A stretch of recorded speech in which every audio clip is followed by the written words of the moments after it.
আসসালামু আলাইকুম সুপ্রিয় দর্শক, শুরুতেই জানিয়ে দেব সংবাদ শিরোনাম। শুরুতেই থাকছে ব্যবস্থা না নিলে অন্তর্বর্তী সরকারের উপর আস্থা থাকবে না বললেন মির্জা ফখরুল ইসলাম আলমগীর।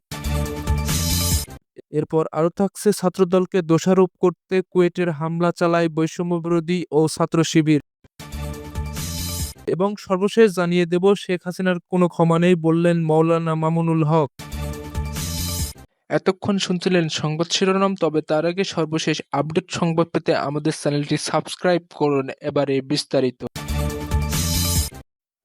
ব্যবস্থা না নিলে অন্তর্বর্তী সরকারের উপর আস্থা থাকবে না বললেন মির্জা ফখরুল ইসলাম আলমগীর। সরকারে বসে সরকারের সব সুযোগ সুবিধা নিয়ে দল গঠন করলে কখনোই মেনে নেওয়া হবে না বলে হুঁশিয়ারি দিয়েছেন বিএনপির মহাসচিব মির্জা ফখরুল ইসলাম আলমগীর। অন্তর্বর্তী সরকারের প্রতি যে বিষয়ে ব্যবস্থা নেওয়া হলে আহ্বান জানিয়েছেন তিনি বলেন, তা না হলে জনগণের যে আস্থা আপনাদের উপর আছে সে আস্থা আপনাদের উপর আর থাকবে না। বৈষম্যবিরোধী ছাত্র আন্দোলন ও জাতীয় নাগরিক কমিটির উদ্যোগে নতুন রাজনৈতিক দল গঠন নিয়ে আলোচনার মধ্যে আজ বুধবার এক আলোচনা সভায় কথা বলেছেন বিএনপির মহাসচিব। বিএনপির ছাত্র সংগঠন এর উদ্যোগে দুপুরে খামারবাড়িতে কৃষিবিদ ইনস্টিটিউট মিলাতনে এই আলোচনা সভা হন। গত মাসে বিবিসি বাংলাকে এক সাক্ষাৎকারে মির্জা ফখরুল ইসলাম আলমগীর বলে, অন্তর্বর্তী সরকারকে নিরপেক্ষ বজায় রাখতে না পারলে নির্বাচন আয়োজন করতে পারবেন না, তখন আরেকটি নিরপেক্ষ সরকারের প্রয়োজন হবে।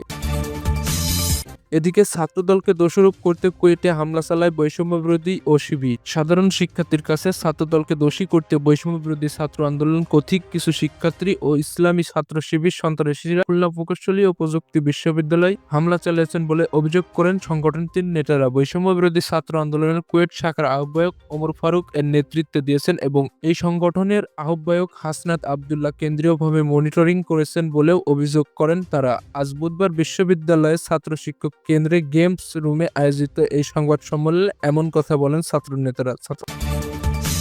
অপরদিকে শেখ হাসিনার কোনো ক্ষমা নেই বললেন মাওলানা মামুনুল হক। ভারতে আশ্রয় নেওয়া ক্ষমতাচ্যুত প্রধানমন্ত্রী শেখ হাসিনার কোনো ক্ষমা নেই বলে হুঁশিয়ারি করলেন বাংলাদেশের খেলাফত মজলিসের আমির মাওলানা মোহাম্মদ মামুনুল হক। তিনি বলেন, শেখ হাসিনাকে ক্ষমা করা হলে বাংলাদেশের মানুষ আর মাথা উঁচু করে দাঁড়াতে পারবে না। শুধু শেখ হাসিনা নয়, তার মন্ত্রিসভার প্রত্যেক সদস্যকে বিচারের কাঠগড়ায় দাঁড় করাতে হবে। আজ মঙ্গলবার বিকেলে কক্সবাজার কেন্দ্রীয় ঈদগাহ ময়দানে বাংলাদেশের খেলাফত মজলিস আয়োজিত এক গণসমাবেশে প্রধান অতিথির বক্তব্যে মামুনুল হক এসব কথা বলেন।